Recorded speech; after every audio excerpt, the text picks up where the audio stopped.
അങ്ങനെ ഈ കഴിഞ്ഞ രണ്ടാഴ്ചകൾ ആപ്പിളിൻ്റെ ചരിത്രത്തിൽ തന്നെ സോഫ്റ്റ്വെയർ അപ്ഡേറ്റുകൾ ഒന്നും തന്നെ ഇല്ലാതെ പോയ ആഴ്ചകളായിരുന്നു ഈ കഴിഞ്ഞ രണ്ടാഴ്ചകൾ. കാരണം രണ്ടാഴ്ചകൾക്ക് മുന്നേ ആയിരുന്നു 17.4 അപ്ഡേറ്റ് റിലീസ് ചെയ്തത്. അതിനുശേഷം ഇപ്പോൾ ഏതാനും മണിക്കൂറുകൾക്ക് മുന്നേ 17.4.1 എന്ന് പറയുന്ന പുതിയൊരു അപ്ഡേറ്റ് ആപ്പിൾ റിലീസ് ചെയ്തിട്ടുണ്ട്. അതായത് iOS 17 സപ്പോർട്ട് ചെയ്യുന്ന എല്ലാ ഡിവൈസുകളും ഐഫോൺ 10s മുതൽ 15 Pro Max വരെയുള്ള ഡിവൈസുകൾ നമുക്ക് ഈ ഒരു അപ്ഡേറ്റ് 17.4.1 അപ്ഡേറ്റ് അവൈലബിൾ ആണ്. അപ്പോൾ ഇന്നത്തെ ഈ ഒരു വീഡിയോയിൽ പുതിയ 17.4.1 അപ്ഡേറ്റിൽ വന്നിരിക്കുന്ന ഫീച്ചേഴ്സ് ആൻഡ് ചേഞ്ചസ് ആണ് നമ്മൾ ഡിസ്കസ് ചെയ്യുന്നത്. So this is me Milan and welcome back. Apple ഈ ഒരു അപ്ഡേറ്റിനോടൊപ്പം തന്നെ iPadOS 17.4.1, visionOS 1.1.1 ഇതിനെല്ലാം ഉപരി iOS 16 നമ്മളുടെ ഓൾഡർ വേർഷൻ ആയിട്ടുള്ള iOS 16ൻ്റെ iOS 16.7.7 അപ്ഡേറ്റും റിലീസ് ചെയ്തിട്ടുണ്ട്. ആദ്യം തന്നെ നമ്മളുടെ അപ്ഡേറ്റ് വന്ന സൈസ് എന്ന് പറയുന്നത് ഐഫോൺ 15 പ്രോയിൽ നമുക്ക് 406 MB ആണ്. ഡിപ്പെൻഡിങ് ഓൺ നമ്മുടെ ഡിവൈസിൻ്റെ മോഡലിനനുസരിച്ച് ഈ ഒരു അപ്ഡേറ്റ് സൈസിൽ വേരിയേഷൻസ് ഉണ്ടാകും. അതോടൊപ്പം നിങ്ങൾ പ്രീവിയസ് അപ്ഡേറ്റ് ആയിട്ടുള്ള 17.4 അപ്ഡേറ്റ് ചെയ്തിട്ടില്ല എന്നുണ്ടെങ്കിൽ അത് തന്നെ ഒരു 1 GB മേളിലുണ്ടായിരുന്നു. ഈ ഒരു അപ്ഡേറ്റ് കൂടെ വരുമ്പോൾ നമുക്ക് ഒരു 1.5-2 GB അടുത്ത് ഒരു അപ്ഡേറ്റ് വരും. അത് നിങ്ങൾ പ്രീവിയസ് അപ്ഡേറ്റ് ചെയ്തിട്ടില്ല എന്നുണ്ടെങ്കിൽ കമ്പൈൻ ചെയ്തായിരിക്കും വരുന്നത്.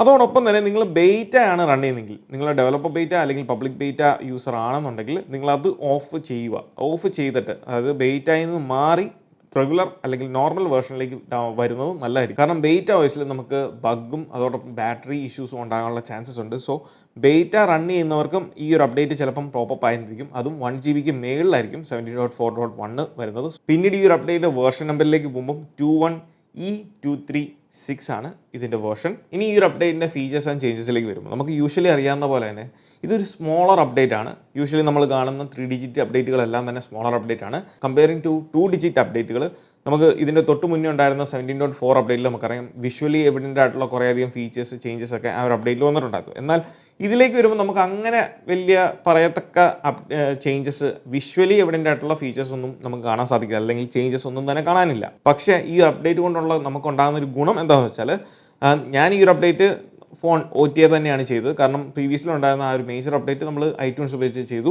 എന്നാൽ പ്രീവിയസിലുണ്ടായിരുന്ന അപ്ഡേറ്റ് അതായത് 17.4 അപ്ഡേറ്റ് ചെയ്തതിന് ശേഷം നിങ്ങൾക്ക് എന്തെങ്കിലും ഇഷ്യൂസ് ഇപ്പോഴും നിങ്ങൾ ഫേസ് ചെയ്യുന്നുണ്ടെങ്കിൽ, ലൈക്ക് നമുക്ക് ബാറ്ററി ഡ്രെയിനിങ് അല്ലെങ്കിൽ ഡിവൈസ് മൊത്തത്തിൽ ഹീറ്റ് ആകുന്നു, ലാഗ്, അങ്ങനെയുള്ള പ്രോബ്ലംസോ കാര്യങ്ങളൊക്കെ നിങ്ങൾ ഫേസ് ചെയ്യുന്നുണ്ടെങ്കിൽ അങ്ങനെയുള്ള യൂസേഴ്സിന് ഇത് നല്ലൊരു അവസരമാണ് നിങ്ങൾക്ക് iTunes ഉപയോഗിച്ച് അപ്ഡേറ്റ് ചെയ്യാൻ. കാരണം ഫ്രഷ് ആയിട്ടുള്ള ഇൻസ്റ്റലേഷൻ ആണ് ചെയ്യുന്നത്. അതുകൊണ്ട് തന്നെ കുറേയധികം ബഗ്ഗുകൾ ഇഷ്യൂസിനെയൊക്കെ നമുക്ക് പരിഹരിക്കാൻ സാധിക്കും എന്നുള്ളതാണ് പ്രധാനപ്പെട്ട പോയിന്റ്. അതുകൊണ്ട് തന്നെ നിങ്ങൾ ഈ പറഞ്ഞ എന്തെങ്കിലും ഇഷ്യൂസൊക്കെ ഫേസ് ചെയ്യുന്നവരാണെന്നുണ്ടെങ്കിൽ നിങ്ങൾ ഇത് സാവധാനം iTunes ഉപയോഗിച്ച് അപ്ഡേറ്റ് ചെയ്താൽ മതി. ഇനി iTunes ഉപയോഗിച്ച് എങ്ങനെയാണ് ചെയ്യേണ്ടതെന്ന് അറിയത്തില്ല എന്നുണ്ടെങ്കിൽ സ്റ്റെപ്പ് ബൈ സ്റ്റെപ്പ് ആയിട്ടുള്ള പ്രോസസ്സുകൾ ഈ ഒരു വീഡിയോയിൽ ഞാൻ കൃത്യമായിട്ട് പറഞ്ഞിട്ടുണ്ട്. ഇനി ഈ ഒരു അപ്ഡേറ്റ് ചെയ്തതിന് ശേഷം പ്രീവിയസിലുണ്ടായിരുന്ന അപ്ഡേറ്റിൽ ഞാൻ ഫേസ് ചെയ്ത അതോടൊപ്പം മറ്റ് ചില യൂസേഴ്സും ഫേസ് ചെയ്ത 2-3 ബഗ്ഗുകൾക്ക് കുറച്ച് വ്യത്യാസം വന്നിട്ടുണ്ട്. അതിൽ ഒന്നാമത്തെ കാര്യമാണ് നോട്ടിഫിക്കേഷൻ സെൻറ്ററിലേക്ക് പോകുമ്പോൾ നമുക്ക് ഈ ഒരു നോട്ടിഫിക്കേഷൻസ് ഇങ്ങനെ സ്ക്രോൾ ചെയ്യുന്ന സമയത്ത് ഒരു സ്റ്റട്ടറിങ് ഫീൽ ചെയ്തിട്ടുണ്ടായിരുന്നു. ഇപ്പം അത് ഫിക്സ് ആയിട്ടുണ്ട്.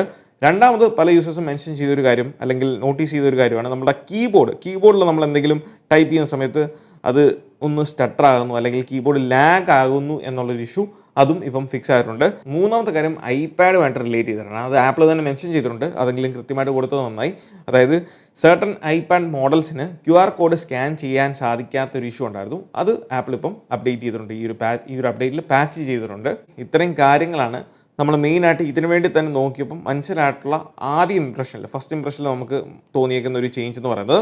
ഇനി നമ്മളുടെ മെയിൻ കാര്യത്തിലേക്ക് വരുമ്പോൾ സെക്യൂരിറ്റി പാച്ചസിലേക്ക് വരും. ആപ്പിളിൻ്റെ സെക്യൂരിറ്റി പേജിലേക്ക് പോകുമ്പോൾ നിങ്ങൾക്ക് ഇവിടെ കാണാം 17.4.1നും 16.7.7നും അതോടൊപ്പം visionOS 1.1നും ആപ്പിൾ സെക്യൂരിറ്റി പാച്ചസ് കൊണ്ടുവന്നിട്ടുണ്ട്. പക്ഷേ അതിൻ്റെ ഡീറ്റെയിൽസ് ഒന്നും തന്നെ ആപ്പിൾ ഇവിടെ കൊടുത്തിട്ടില്ല. അത് കമ്മിങ് സൂൺ എന്നാണ് കാണിക്കുന്നത്. സോ എന്താണെന്നുള്ള കാര്യങ്ങളൊന്നും തന്നെ വിശദീകരിച്ചിട്ടില്ല. അപ്പം ആ ഒരു കാര്യത്തിലും കൃത്യമായിട്ടുള്ളൊരു അക്നോളജ്മെൻറ്റ് നമുക്ക് ലഭിച്ചിട്ടില്ല. അപ്പോൾ എന്തൊക്കെ സെക്യൂരിറ്റി പാച്ചസ് ആണ് എന്നുള്ള കാര്യം തീർച്ചയായിട്ടും ഇത് മാത്രമല്ല ഈ ഒരു അപ്ഡേറ്റിന് ശേഷം എന്തൊക്കെയാണ് പാച്ച് ചെയ്തേക്കുന്ന കാര്യങ്ങളൊക്കെ താമസിക്കാതെ നമ്മൾ ഇതിൻ്റെ ഫോളോ അപ്പ് വീഡിയോയിൽ ഒരു 3-4 ദിവസം യൂസ് ചെയ്യാനായിട്ടുള്ള ഫോളോ അപ്പ് വീഡിയോയിൽ നമ്മൾ സംസാരിക്കുന്നതായിരിക്കും. പിന്നീട് ആപ്പിൾ എയർ ടാഗുകൾക്ക് ഒരു അപ്ഡേറ്റ് കൊണ്ടുവന്നിട്ടുണ്ട്. 2.0.73 എന്നുള്ളതാണ് update. So air tag use ചെയ്യുന്നവരൊന്ന് ശ്രദ്ധിക്കുക. ഇത് നമുക്ക് മാനുവലി അപ്ഡേറ്റ് ചെയ്യാൻ സാധിക്കത്തില്ല. സോ ഓട്ടോമാറ്റിക്കലി അത് അപ്ഡേറ്റ് ആവും. സോ നിങ്ങളുടെ ഡിവൈസുമായിട്ട് നിങ്ങൾ കണക്ട് ചെയ്തിട്ടുണ്ടെന്നുണ്ടെങ്കിൽ അതിന് തോന്നുന്ന സമയത്ത് അത് ഓട്ടോമാറ്റിക്കലി അപ്ഡേറ്റ് ആയിക്കോളും. നമുക്കതിനെ ഫോഴ്സ്ഫുള്ളി അപ്ഡേറ്റ് ചെയ്യാൻ സാധിക്കത്തില്ല. പിന്നീട് ആപ്പിൾ പുതുതായിട്ട് ഇന്നൊരു പേജ് റിലീസ് ചെയ്തു. അതാണ് ഈ ഒരു വെബ്സൈറ്റ്. അതായത് ഈ ഒരു വെബ്സൈറ്റിൽ ആപ്പിളിൻ്റെ എല്ലാ പ്രോഡക്റ്റുകളും ആപ്പിൾ എന്ന് മുതൽ തുടങ്ങിയോ അന്ന് മുതലുള്ള എല്ലാ പ്രോഡക്റ്റുകളുടെയും സകല ഡീറ്റെയിൽസ് അതിൻ്റെ മാനുവൽ സ്പെക്സ് കാര്യങ്ങളൊക്കെ നിങ്ങൾക്ക് ഡൗൺലോഡ് ചെയ്യാനും വായിക്കാനും ഇൻഫർമേഷൻസ് എല്ലാം അവൈലബിൾ ആക്കുന്ന ഒരു പേജാണ്. ഇത് വെബ്സൈറ്റാണ്. ഈ വെബ്സൈറ്റിൻ്റെ ലിങ്ക് താഴെ ഡിസ്ക്രിപ്ഷനിൽ ഞാൻ കൊടുത്തേക്കാം. സോ നിങ്ങൾക്ക് ലിറ്ററലി ആപ്പിളിൻ്റെ പ്രോഡക്റ്റുകളെ പറ്റി അറിയണം എന്നുണ്ടെങ്കിൽ, ഇപ്പോൾ നമ്മളിപ്പം എയർപോർട്സിൻ്റെ ഓപ്ഷനിലേക്ക് പോവുകയാണെന്നുണ്ടെങ്കിൽ അതിൽ ഏതൊക്കെ എയർപോർട്സ് ആണ് എന്നുള്ള സകല ഡീറ്റെയിൽസും നമുക്കിവിടെ കാണാൻ സാധിക്കും. അതുപോലെ തന്നെ ഐഫോണിൻ്റെ കാര്യത്തിലേക്ക് പോവുകയാണെങ്കിൽ ഇവിടെ ഐഫോൺ 15 കൊടുത്തിട്ടുണ്ട്. താഴത്തേക്ക് നിങ്ങൾ പോവുകയാണെന്നുണ്ടെങ്കിൽ ലിറ്ററലി ഒറിജിനൽ ഐഫോൺ, ഏറ്റവും ആദ്യത്തെ ഒറിജിനൽ ഐഫോൺ മുതലുള്ള സകല സ്പെക്സും അല്ലെങ്കിൽ അതിൻ്റെ ഡീറ്റെയിൽസ് ഇൻഫർമേഷൻസ് എല്ലാം തന്നെ ആപ്പിൾ കൊടുത്തിട്ടുണ്ട്. സോ ഇനി ഈ ഒരു അപ്ഡേറ്റിൻ്റെ പ്രധാനപ്പെട്ട ഏരിയ എന്ന് പറയുന്നത് ഏതൊരു അപ്ഡേറ്റിൻ്റെയും പെർഫോമൻസ് ആൻഡ് ബാറ്ററി, അതിലാണ് നമ്മളുടെ എല്ലാ കാര്യങ്ങളും ഇരിക്കുന്നത്. അതാണ് എല്ലാ യൂസേഴ്സും നോക്കുന്ന ഒരു കാര്യം എന്ന് പറയുന്നത്. സോ പെർഫോമൻസിലേക്ക് വരുമ്പം കഴിഞ്ഞ അപ്ഡേറ്റ് 17.4 ഞാൻ പറഞ്ഞു നല്ലൊരു അപ്ഡേറ്റ് തന്നെയാണ്. വളരെ സ്മൂത്ത് ആയിട്ടുള്ള പെർഫോമൻസ് ആണ്, ബാറ്ററി മോശമല്ലാത്തൊരു ബാറ്ററി ലഭിക്കുന്നുണ്ടായിരുന്നു. അപ്പോൾ ഈ ഒരു അപ്ഡേറ്റിലേക്ക് വരുമ്പോഴും അതേ ഫീലിംഗ് തന്നെയാണ്.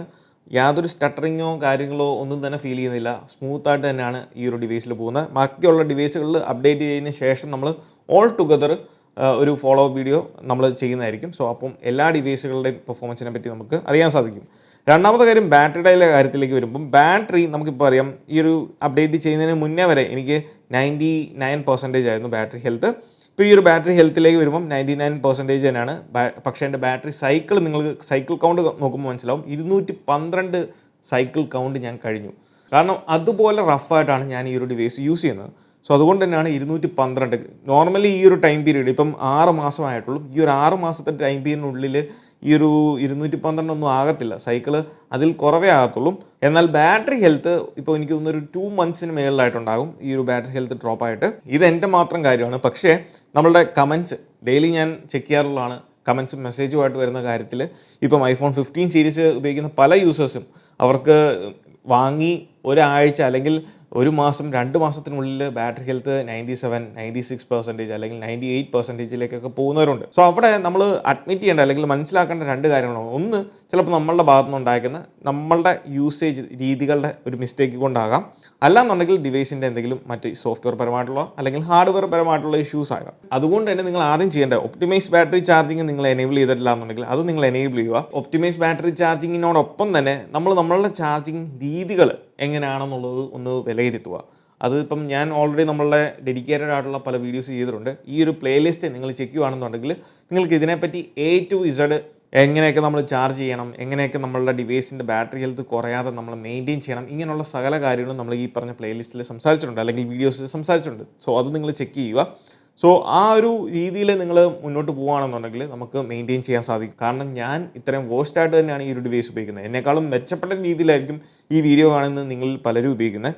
സോ നിങ്ങൾ ആ ഒരു കാര്യങ്ങൾ കൃത്യമായിട്ടൊന്ന് ഫോളോ ചെയ്താൽ തന്നെ നമുക്ക് ഒരു പരിധി വരെ ഇത് പരിഹരിക്കാൻ സാധിക്കുന്നതാണ്. സോ ഓവറോൾ നോക്കുകയാണെന്നുണ്ടെങ്കിൽ ഈ ഒരു അപ്ഡേറ്റ് ചെയ്യണമെന്ന് വെച്ചാൽ നിലവിലത്തെ സാഹചര്യത്തിൽ ഇപ്പോൾ ഈ വീഡിയോ ചെയ്യുന്ന ടൈമിൽ നമുക്ക് ഇതിൻ്റെ ബഗ് ഫിക്സുകളുടെ കൂടുതൽ ഡീറ്റെയിൽസോ അല്ലാന്നുണ്ടെങ്കിൽ അറ്റ്ലീസ്റ്റ് എന്ത് സെക്യൂരിറ്റി പാച്ചസ് ആണ് ആപ്പിൾ കൊണ്ടുവന്നേക്കുന്നുള്ള കാര്യങ്ങൾ പോലും നമുക്ക് അവൈലബിൾ അല്ല. ഈ ഒരു കാര്യം ഉള്ളതുകൊണ്ട് തന്നെ നിങ്ങൾ ഈ ഒരു അപ്ഡേറ്റ് ചെയ്യണോ എന്ന് ചോദിച്ചാൽ രണ്ട് ടൈപ്പിലുള്ള ആളുകൾ ചെയ്താൽ നല്ലതായിരിക്കും. ഒന്ന്, നിങ്ങൾക്ക് പ്രീവിയസ് അപ്ഡേറ്റ് 17.4 അപ്ഡേറ്റിന് ശേഷം ബാറ്ററി ഹീറ്റിങ് ഇങ്ങനെ പല ഇഷ്യൂസ് നിങ്ങൾ ഫേസ് ചെയ്യുന്നുണ്ടെങ്കിൽ നിങ്ങൾ മസ്റ്റായിട്ട് ഇത് ചെയ്യുക. കാരണം ചെയ്യുമ്പം നിങ്ങൾ iTunes ഉപയോഗിച്ച് ചെയ്യാൻ ശ്രദ്ധിക്കുക പ്രധാനമായിട്ടും. പിന്നീടുള്ള മറ്റൊരു സിനാറിയോ എന്ന് പറയുന്നത് നിലവിൽ 17.4 അപ്ഡേറ്റിന് ശേഷം നിങ്ങൾക്ക് കുഴപ്പങ്ങളൊന്നുമില്ല എന്നുണ്ടെങ്കിൽ തീർച്ചയായിട്ടും നിങ്ങൾക്ക് വേണമെന്നുണ്ടെങ്കിൽ അപ്ഡേറ്റ് ചെയ്യാം, വേണ്ടാന്നുണ്ടെങ്കിൽ അത് ഒഴിവാക്കി ഇപ്പം നിലവിൽ സ്കിപ്പ് ചെയ്ത് വെക്കാം. ഇതിൻ്റെ ഫോളോ അപ്പ് വീഡിയോയിൽ ഇതിൻ്റെ ഡീറ്റെയിൽസ് എല്ലാം മനസ്സിലാക്കിയതിന് ശേഷം നമുക്ക് ചെയ്യാവുന്നതാണ്. അപ്പോൾ ഇതൊക്കെയാണ് 17.4.1 അപ്ഡേറ്റിനെ പറ്റിയുള്ള നിലവിലുള്ള വിശേഷങ്ങൾ. അപ്പോൾ ഈ ഒരു വീഡിയോ നിങ്ങൾക്ക് ഇഷ്ടമായെന്ന് വിചാരിക്കുന്നു. ഈ വീഡിയോ ഹെൽപ്ഫുൾ ആയിട്ടുണ്ടെങ്കിൽ തീർച്ചയായിട്ടും അപ്പോൾ ഈ ഒരു വീഡിയോ ഹെൽപ്ഫുൾ ആയിട്ടുണ്ടെങ്കിൽ തീർച്ചയായും പോയി നമ്മുടെ ലൈക്ക് ബട്ടൺ സ്മാഷ് ചെയ്യുക. So once again this is me Milan. Catch you guys next video. Till then piece.